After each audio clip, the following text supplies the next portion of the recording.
Hello all, welcome to Paper Resource Geography, and today we are going to study something which is so very relevant. I am Dr. Seema Mehra Parihar, who has been teaching resource geography for last 30 years, has got PhD on natural resource management in Bhagirathi Basin, has also a postdoc from ITC Netherlands, and here we begin with United Nations policy models for resource management, way to sustainability. And today we are going to learn new things. As we all are so much conversant with the models, today we are going to also further discuss the role of models in resource management at a global level. We are also going to critically analyze the UN policies for resource management, and also after studying this chapter, you will be able to explain the political ecological linkages of resource management, which is something so very important. And at the same time, you'll also be able to understand the relevance of sustainability and the role of United Nations in taking care of the sustainable development goals. Now, the key words that we are going to talk about today are models, management, conflicts, political ecology, and sustainability. Let us start our lesson today and revisiting the role of model in resource management. Of course, I know that you all studied the models even in a chapter on model, but again, let's recapitulate. Model is an abstraction of reality. It is formal description of any system of interest. Models are simplified version that helps us to understand what if question. Models have its role in both natural science study and also for the study of various man-intervened anthropological issues like that of political and social structures. So very important. And also at the same time, models are tools to elucidate our understanding of the processes and the concepts involved in phenomenon. Again, so very important. And that's something which again we cannot forget in their relevance. And natural resource management models address several hypothetical problems. The management context and objectives of the model address the problems of natural resource management, and at the same time also gives an opportunity to explore the possibilities of the potential areas in natural resources management. That means all those neutral stuff which can be transformed as we study the Zimmermann model. Various computer models are also there, and if you just revisit your computer-based models which we have studied, and some of these models, as we realize, are also so very important that they can be applied ditto in the conditions. And one of them is in the wild management context. In the context of the United Nations, the central activity in wildlife management is, of course, habitat improvement and the major cause of decline in wildlife population. You know, the extinction is taking place. And to study the changing patterns of the land use have fragmented the habitat of many animal species. The general objective of the wildlife management is to simulate the effect of different habitat management and land use decisions on population dynamics. That means we are simulating. Specific objectives are to assess the impact on the wildlife management, and that's something which is so very important. Just remember, if you remember your modeling, what do you know it? You just know it. One is RA, one is RM, and one is RD. That is resource appraisal. That's the first step of the wildlife situation. Second is the resource management, that is protecting the cover in the spatial areas. And third is the development. That means we are also, studying about the habitat fragmentation of the area and how to take it forward. And the second areas in which we have models are the fisheries management. The central activity in the fisheries management is the process is to increase sustainable yield. If you remember your MSY index, that is maximum sustainable yield index, that's something so very important in the context of the fisheries. If we go beyond that, then that means fisheries cannot reproduce and we cannot take it forward. So it's so very important to have models, and that too for different oceans, as the harvesting and all that for different oceans is so very different. And we have to take care of the fishing efforts also. Ocean fishery and the bay fishery are two different. We create models for that. And the third in this line is the rangeland management. What is this? The rangeland management is to simulate forest production in rangeland ecosystem under different cattle stocking densities and frequencies of brush controls. And in this case, the specific objectives are to identify a combination of stocking densities, again resource appraisal, and to take a stock of the frequencies of the burning that result in sustainable forest production. And second, to evaluate the influence. That means we are doing analysis, evaluate the influence of the month of burning on the effectiveness of the brush control. And similarly on this floor is the forest management. The forest model helps to simulate the effect of different harvesting strategies on the sustainability of production and the abundance of wildlife. That means we are taking a resource appraisal of the wildlife and also of the trees, flora and fauna, and we examine the manner in which, number one, the length of the cutting the cycle takes place, the size and the spatial pattern. That's so very important. Next in the line is geospatial models. It's something which is so very important in today's world. It's capable of overlaying data sets to identify links, and this GIS software plays an important role in the branch of geography for analysis and data generation, thereby helps in formulating different models for the problem-specified solutions. Models based on GIS have been useful in designing several conservation programs like that of the forest resource management. By that, we all know it. Now, in case if you just revisit the GIS or the geospatial management, you know it. What does this geospatial informatics do? We also have so much data today from remote sensing. Remote sensing is sensing something from the distance, and that too of OAP, object area and phenomena, and we get a clear picture of that. That means nobody can lie about what is where and when. GIS, on the other hand, is simply, if you remember your GIS lessons, is CSTART. You capture spatial data and the non-spatial data. You transform this data, you analyze this data, you display this data, and you further works on lot of modeling techniques, and GIS helps us in doing that. So geospatial is going to create layers of anything that you've learned and can create models which can give us something, data to take care, and also can predict the future, which is so very important. So in other words, we can say that models are very important. And United Nations realized that.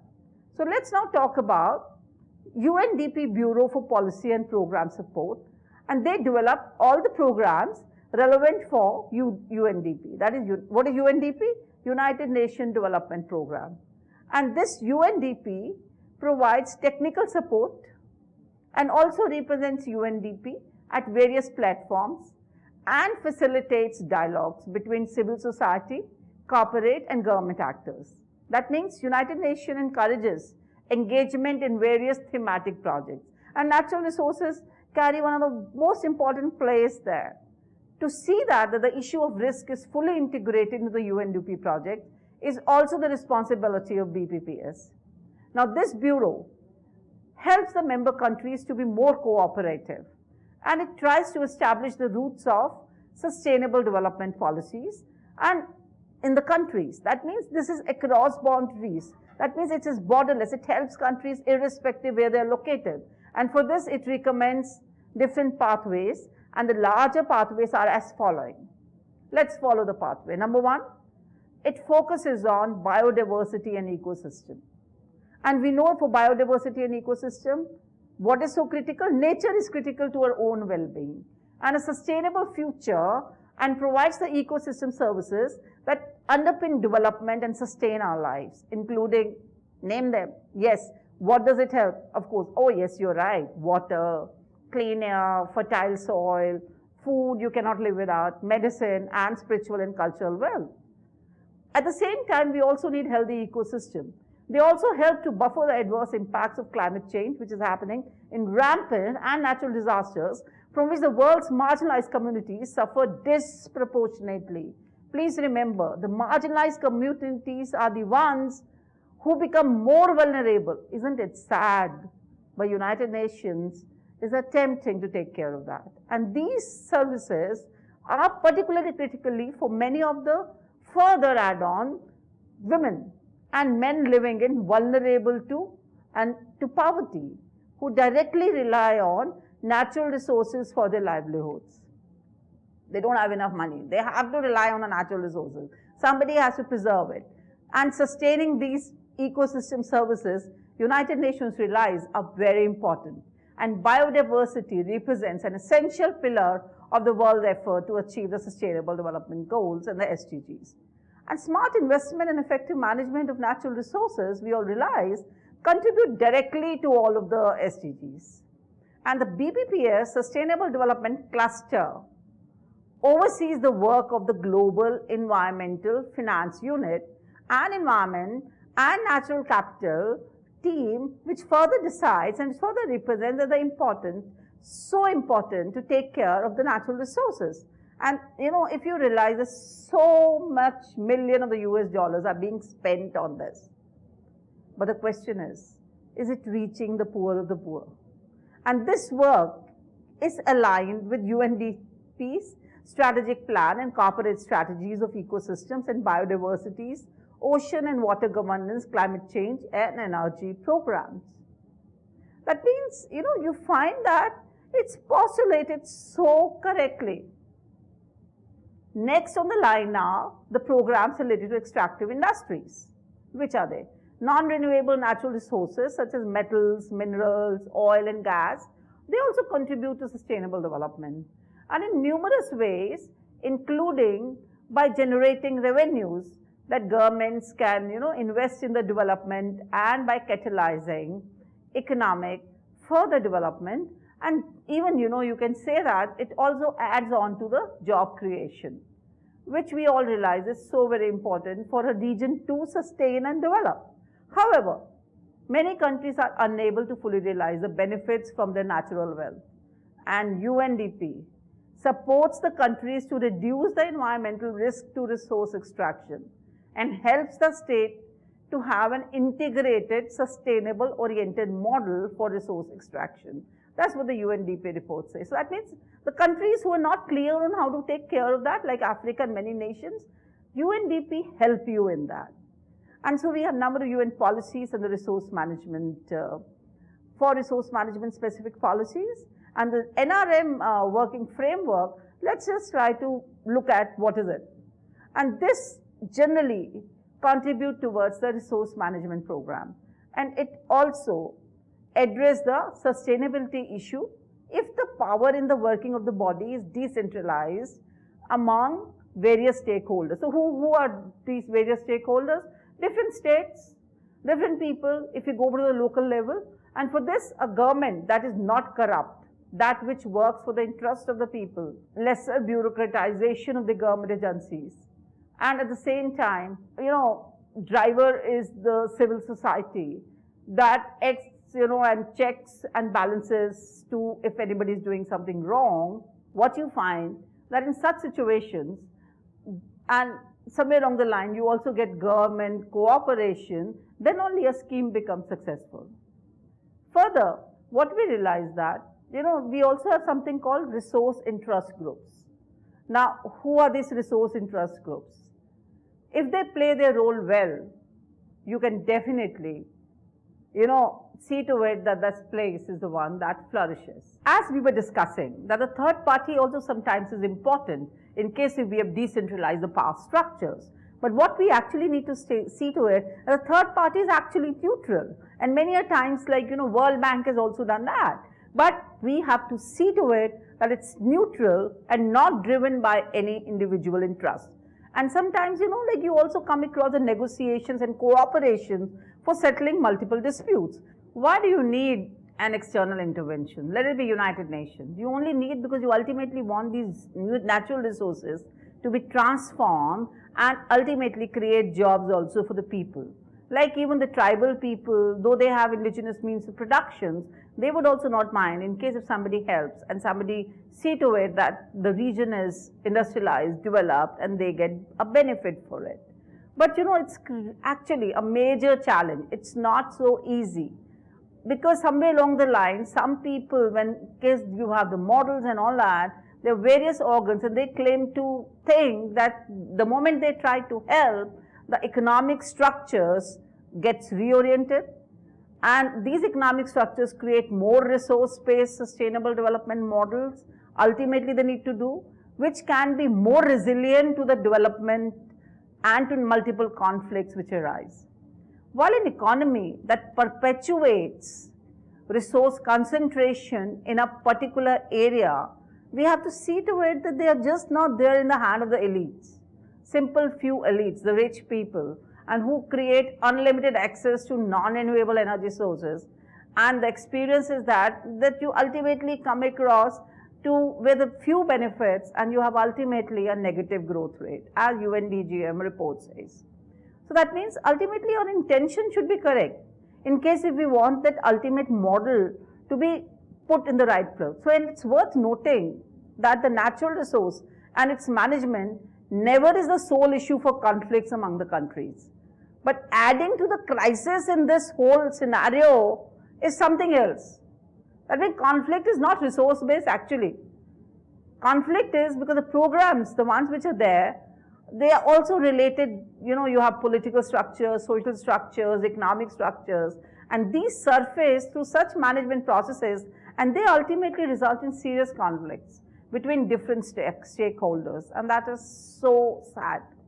Because, various UN-based research work are today coming out, and we are reading also, and you also, all the ones who are listening to this lecture also must be doing that. But if you look at it closely, you find that there are matter of resource disputes from socio-political framework. And the key policy frameworks at the world level are many. I'll give you some examples. Say the 2005 Security Council resolution highlights, that there are need to adopt a strategy of conflict that should address the root cause of conflicts. That means we should address the root cause of conflict. And this program or approach has been successful in African countries, where the root cause one is found that is not generally related with the resources, it's something else. And the resolution proclaims that the Security Council's determination to take action against the illegal exploitation and trafficking of natural resources. That means illegal exploitation and trafficking. Please note that. These natural resources and high value commodities in areas where it contributes to the outbreak, escalation or continuation of armed conflicts. That means it's something like, illegal things which are happening, intention was different, that creates a conflict. And the 2007 statement also, let's see to it, of the President of the Security Council on Natural Resources and Conflicts. Let's note down this statement. This statement says that the exploitation, trafficking and illicit trade of natural resources have played a role in contributing to the outbreak, escalation or continuation of armed conflict. So that means it's something other than that. The root cause is illegal trafficking. And in the situations of conflicts, it talks of, and that's something which is so good. Listen carefully. Talks of empowering the local governments with more means to handle the disputes in a peaceful manner. Isn't wonderful? And so that in these two statements which I just mentioned, 2005 and 7. Now let's look at 2009 statement, where the United Nations Secretary General's landmark report, Peace Building in the Immediate Aftermath of Conflict, outlined 5 recurring areas where, you'll find that international assistance is frequently requested as a peace building priority. And you'll be surprised that it's all directly related to natural resources. Number 1, safety and security, political processes, basic services, core government functions, and economic revitalization. The moment you start going further deeper into that, you will realize that this UNGA, United Nations General Assembly 2009 report, which clearly talks about that what is something which is so very important in this case is how you all manage natural resources. And NRM, what we call natural resource management, is a cross-cutting theme related to these various areas, increasing attention need to be paid to the available resources. We need to find about the relative locations, absolute locations, quality, and we need to work on their management principles and see to it all those models and the theories which we've learned today and all these basic services, are they taken care of or not? And what I mean by this, what are your basic needs? Water sanitation, waste management, all these are the ones which also indirectly provide fiscal revenues and strengthen the rule of law. And so that's something which has been addressed, reiterated again and again in this report by Secretary General, that ultimately, in case if we want the peace building to actually happen after any conflict for that matter, what is very important in this case is natural resource management of a region. How are you doing it? And so now coming forward, the 2010, there was a follow-up report, and that came into being that the states that natural resources, and it directly talks about the natural resources. The natural resources are the area of increasing concern where great efforts will be needed to deliver a more effective UN response. I would like to underline this. That is, that the great efforts will be needed. Please note down this in your copies. That United Nations report of 2010, that means 7 years back, noted in the multiple documents that the great efforts will be needed to deliver a more effective UN response to existing natural resources. It asks member states and the United Nations system to make questions of natural resource allocation, ownership, and access an integral part of peace building strategies. That means ownership and access. So you have to remember O and A, ownership and access. It should be there to almost as many people as possible.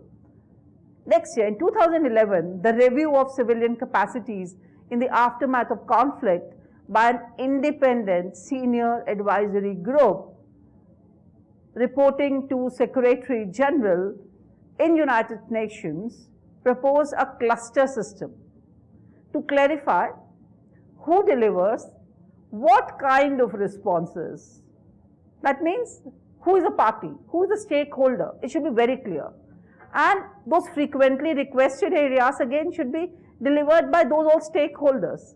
And natural resource management is subgroup. Imagine, after realizing this, natural resource management is subgroup with various economic development programs and agencies of United Nations. So that means after 2011, finally in 2011, the World Bank's development report on conflict, security, and development argued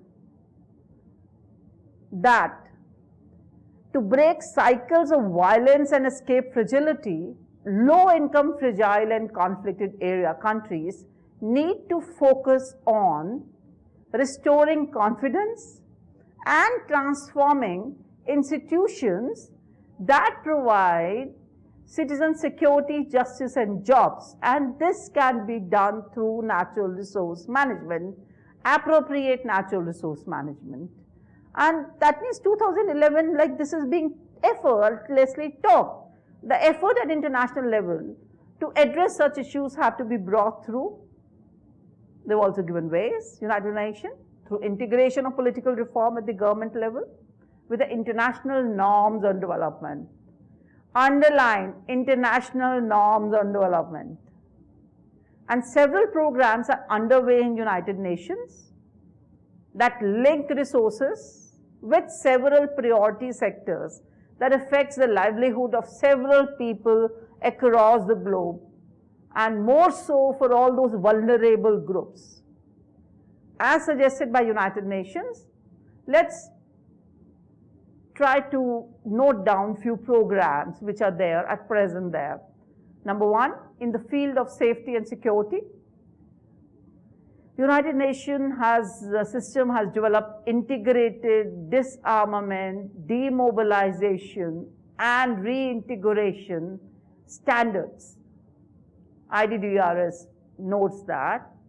And there is reference also in the same context to the importance of natural resources and land tenure in the revised edition of the IDDRS. So see how important are natural resources even for bringing peace to the region. In the module 4.30 of IDDRS on socio-economic reintegration talks about the conflicting land resource management concerns which need to be addressed. And UNEP have established a joint initiative to further identify the linkages between DDR and natural resources in order to increase understanding of the risks and opportunities posed by natural resources. See, I mean, you're thinking of the grassroots, you're thinking of the situation that's there. And that's something which is so very important. That there is a new IDDRS module on DDR and natural resources, and that's forthcoming. That's again talking and realizing the relevance and importance of natural resources. Second in this is the United Nations policy for post-conflict employment creation, income generation, and reintegration.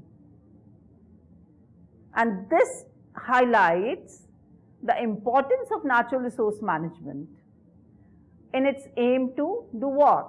To scale up and maximize the impact. And it also talks about coherence and efficiency of employment support, which will come from the resources in the surrounding region. It also highlights the challenges that root causes of conflict, such as inequitable access to natural resources present, and offers recommendations which are there for addressing such challenges. And that's something which is so very important.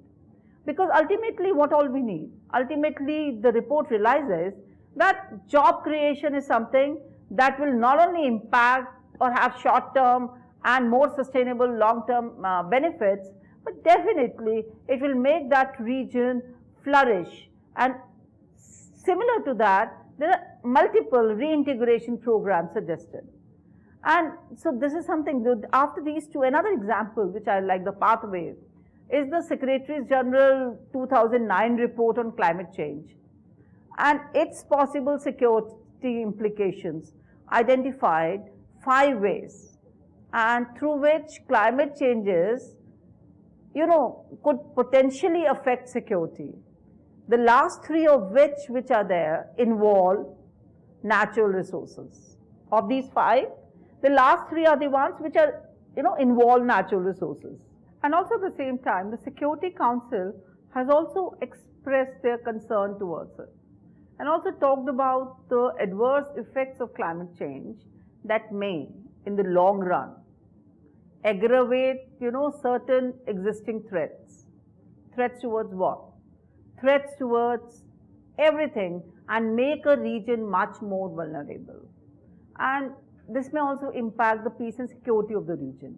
In July 2011, it requested the Secretary General to report to the Council that when the security implications of climate change contribute to conflict or threatens peace. And that's something, which is in case if you want to solve that, because at the grassroots level, what you ultimately find or what you ultimately want, you want at a larger level of the peace.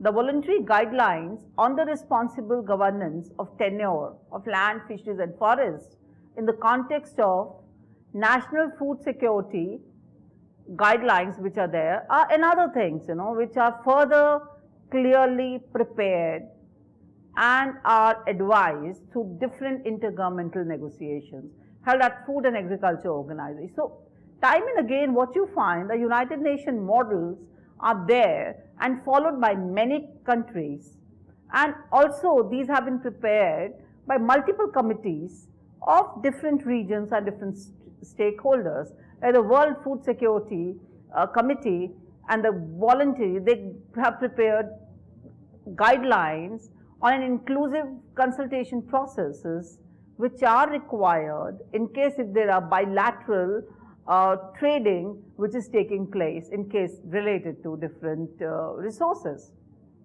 Then, at the same time you find that a lot of issues are also directly linked with the agricultural development programs guided by the World Bank, which again have been strategized and the models prepared by United Nations, and those models which are there, they're acting, at the international level as instruments and are helping to improve the governance of tenure. The quality of governance of tenure is a fundamental factor in the success or failure across a range of critical efforts. And these critical efforts which are there and which are creating or providing benefits are to improve, number one, gender equity in access, manage tenure-related disputes and conflicts, and also at the same time, we find it's providing access to land and shelter. And this is something, which is following different conflicts of different order. And further, United Nations interventions are also facilitating land reforms. They also are at the same time recognizing and implementing indigenous customary and community rights and are encouraging them, and also at the same time improving land administration and management services. So what we need is that these guidelines which are prepared by United Nations are like, practical guidance input which a region can follow or different government authorities can follow. Even the private sector, civil society and citizens can follow to improve the standards of everything, their living, governance of tenure and so on and so forth. And if we go further, the Secretary General report on women's participation, if we look at it, is also something which is so very critical.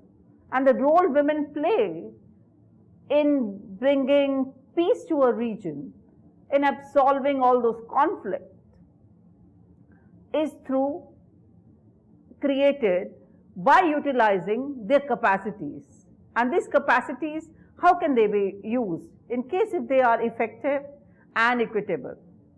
The report further notes, it is to be highlighted again, that this report notes of women's equal access and ownership over productive land in large part due to their contributions in ensuring family and community food security, and the relationship between food insecurity and the conflicts. So the role of women is so important and so very correctly highlighted.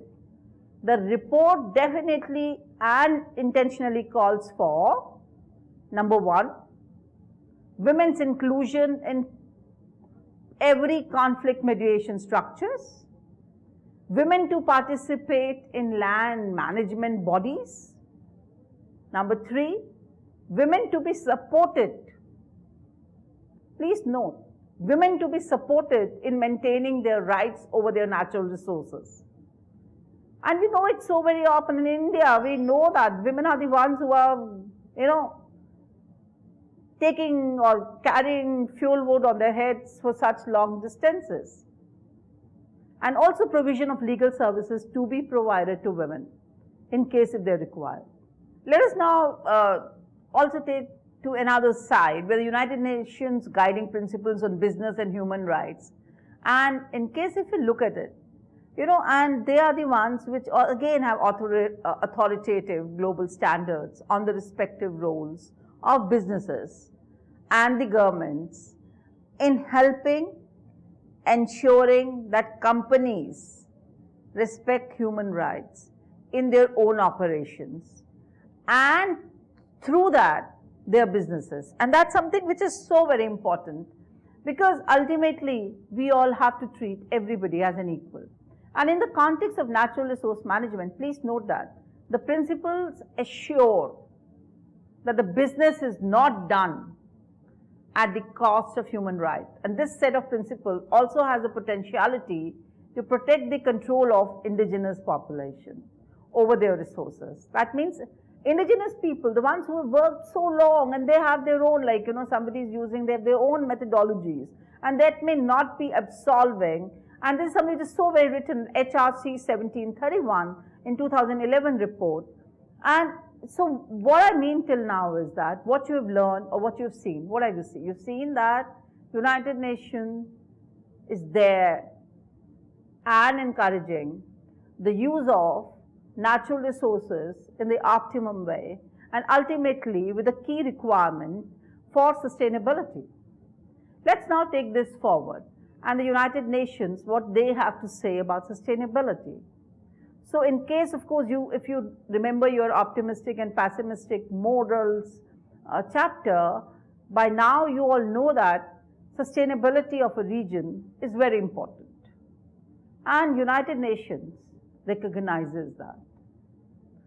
United Nations recognizes not only through that, but you may find that 2015, United Nations also has come with sustainable development goals. And for them, sustainability is an approach of understanding ecological relationships that integrate society, economy, and environment. So it's C, society on one hand, economy and environment. It works on the principle of maintaining and utilization of resources in a way that does not compromise, please note down, that does not compromise the need of future generations. And this is something which is so very important. The 1987 definition of the United Nations World Commission on Environment and Development, if we revisit that, WECD definitions, it explains sustainability as follows. Sustainability is that development that meets the needs of the present without compromising the ability of future generations to meet their own demands. So that means present without compromising the ability of future generations to meet their own demands. As United Nations reported, sustainable development requires the promotion of values. And which are these values? Promotion of values that encourage consumption standards, that are within the bounds of the ecological possible arrangement, and to which all can reasonably aspire. Meeting essential needs depends in part of achieving full growth potential.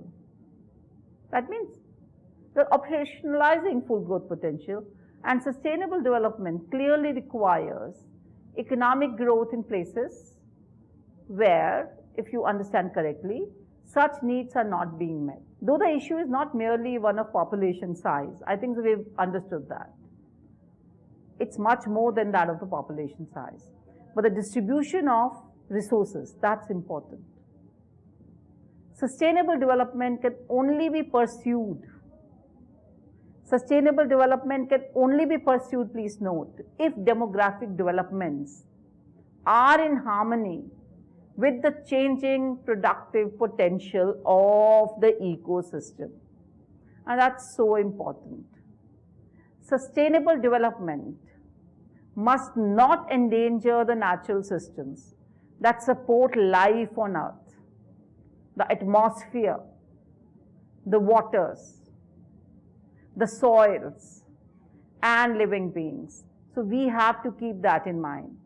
Growth has no set limits in terms of population or resource use, beyond which lies ecological, of course we all are seeing around the disaster, but ultimate limits there are. Sustainability is so important. Sustainable development, by now we understand, it requires that the rate of depletion of non-renewable resources should foreclose as few options as possible. As sustainable development requires the conservation of plant and animal species. I hope you understand that. Sustainable development requires that the adverse impact on the quality of air, water, and other natural elements are minimized so as to sustain the ecosystem's overall integrity. And that's so important. And OSEM and all that, you know, this thing, they all say that. So by now we have realized that sustainability is very much required, but still it is a vague concept that builds on the acknowledgement of limitation of resources and human needs with the possibility of improving human capacity and standard of living and equal distribution of resources for present and future. Though looks utopian, but possible. United Nations realizes that. Sustainability, of course, is a dynamic concept. It requires flexibility of approach and demands willingness to modify our growth trajectories according to environmental challenges and which are different for different regions. Human needs and wants are different for different regions. Technological advancements are possible different for different regions. And United Nations realized the importance of sustainability, and therefore they've come out with Agenda 2030. And Agenda 2030, if we have to remember on one hand is sustainability, second is it's a plan of action for 3 P's. 3 P's. People, that's you and me. Planet, our planet, and prosperity. So we have to remember people, planet, and prosperity to strengthen universal peace in large freedom and recognize that eradicating poverty in all its form and dimensions, including extreme poverty, is the greatest global challenge and an indispensable requirement for sustainable development. And because of that, United Nations have come up with 17 Sustainable Development Goals and 169 targets. So that means how many goals are there? 17 and 169 targets to realize the human rights of all and to achieve gender equality and empowerment of all women and girls.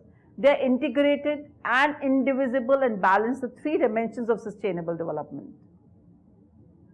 Agenda 2030 for sustainable development underlies a global commitment.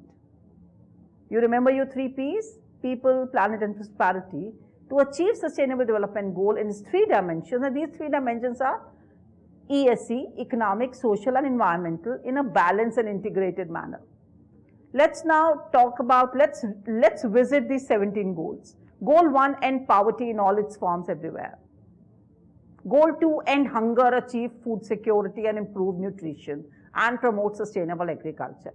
Goal 3, ensure healthy lives and promote well-being for all ages.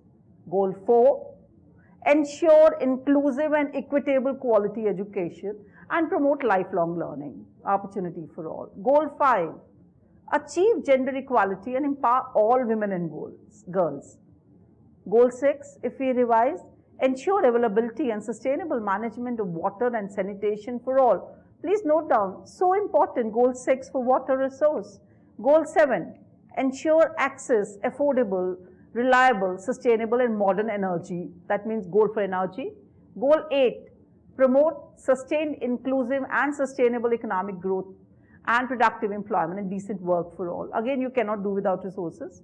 Goal 9, to build resilient infrastructure, promote inclusive and sustainable industrialization and foster innovations, again dependent on resources. Goal 10, reduce inequalities within among countries. Goal 11, make cities and human settlements inclusive, safe, resilient and sustainable. Can you do without resources managing properly? Goal 12, ensure sustainable consumption and production patterns. Goal 13, take urgent actions to combat climate change and its impact.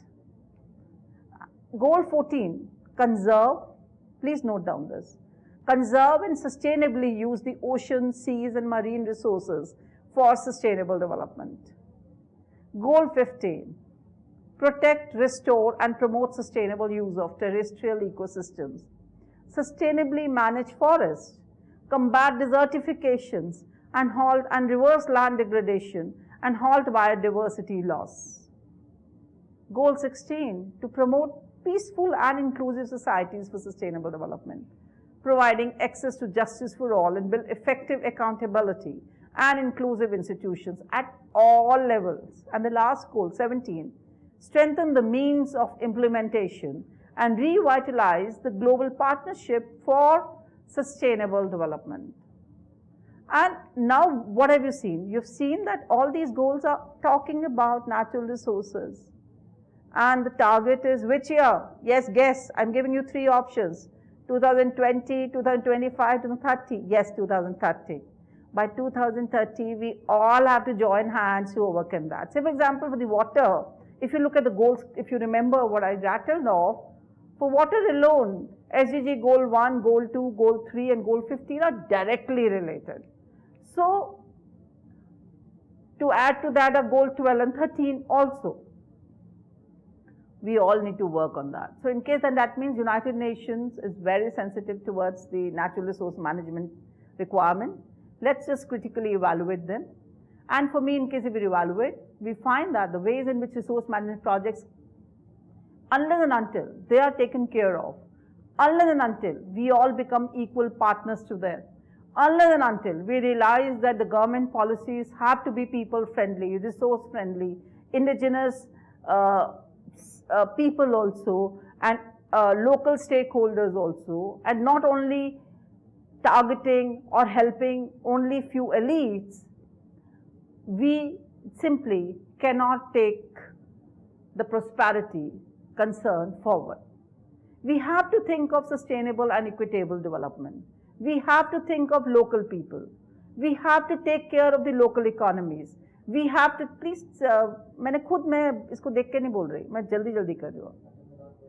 We have to assess the overall context towards improving the priority areas, and that's something which is so very important. We have to establish if there's a dependence on natural resources. And higher the dependence of population on natural resources, more would be the vulnerability of the NRM projects to be faced with a conflict. So we have to map this vulnerability. There can be a delinking of the human dependence on the natural resources. Any policies to look away from the dialectics of relationship between human and nature would definitely sever the human concerns in case if they are more attached to the resources and they cannot do without it. Second, we need to understand the political economic linkages. And a good policy framework should look at the resource management project as extension of political economic matrix of the system. Certainly, of course, political economic matrix of the system. And such perspective, if we want to understand, would be the cause of conflict and should be included in the agenda for resource management. Natural resource and the control over them has the greatest potentiality to create power inequality and would also create a space for the monopoly exercise of the power of the few, which of course we don't want. We love this world called equal distribution, equitable. But at the various level of political power, several sorts of conflict arise, which may vary from being totally undemocratic to a community-based managerial resource management. So we are coming now to the community. Third, we need to understand the governance system and the capacities. Transition settings often provide unprecedented opportunities for transforming or building institutions anew, and I hope we all agree to that. And wherever natural resources are the assets, that country depends on the potential to reinforce good natural resource management governance through all sectors is paramount. At least they should. They do it or not is a question. Natural resource capacity building projects that target national, regional or international stakeholders are critical for enhancing overcapacity as well as governance system. So the overall capacity is linked with the practices. And these efforts should be based on a mapping of the key stakeholders and an analysis of their characteristics. And of course, to add on is their structures, their interests, their expectations, their potentials and deficiencies mechanism for information sharing motives, for collaboration, as well as the extent of their involvement and participation throughout. And as early as possible, we need to do that. Until we do that, there will be a problem. And that's something which is so very important. And we all need to definitely take care of all these things if we are thinking of United Nations framework in which we are taking the journey forward. I think now in this lesson what all we have done, we have definitely come to the conclusion that we need to respect United Nations. We need to respect them for something that they are helping the natural resources to develop. And certainly, before that, if you recognize, we all have understood that the model is an abstraction of reality. It's a formal description of any system of interest. And United Nations is trying its best to create models that will help countries, that will help different stakeholders across regions, especially for the vulnerable groups. And United Nations is actually adding their own frameworks which the countries are following. And I think so you all also would now definitely respect in case if you look at the policies. And all these frameworks which are created for the natural resource management, if you have read it closely and if you have followed me, you'll realize the United Nations framework is contributing towards resource management programs. And they're also addressing at the same time different sustainable issues. And the working of the body is decentralized among the various stakeholders. And for this, a government that is not corrupt, that which works for the interests of people, of course, the lesser bureaucratization of the government is there. And the need also is of the civil society that is in position. What is happening is that that region is flourishing. Natural resources are coming up and people are taking the path forward of development. And in case if we go with that, the 2030 agenda for United Nations driven sustainable development goals would definitely be achieved. And those 3 P's, if you remember, people, planet and prosperity could be achieved.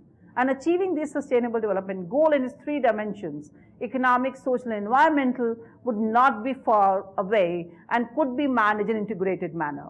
Therefore, the interlinkages will strengthen their cohesiveness and can be used as a filter to assess the completeness and robustness of the future goals and targets. But of course, what is required for this is simply that you and me and our neighbors, our countries, our governments, our people around us should also participate and should see to it that we all have our intentions correct.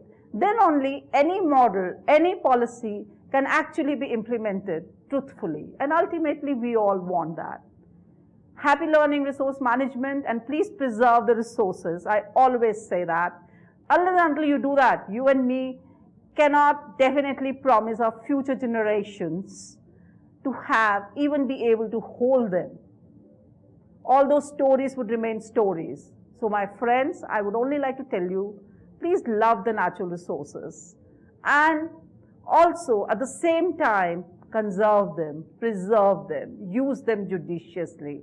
You and me can definitely help United Nations in having these 230 sustainable goals at their best and to complete them. Thank you very much. Thank you.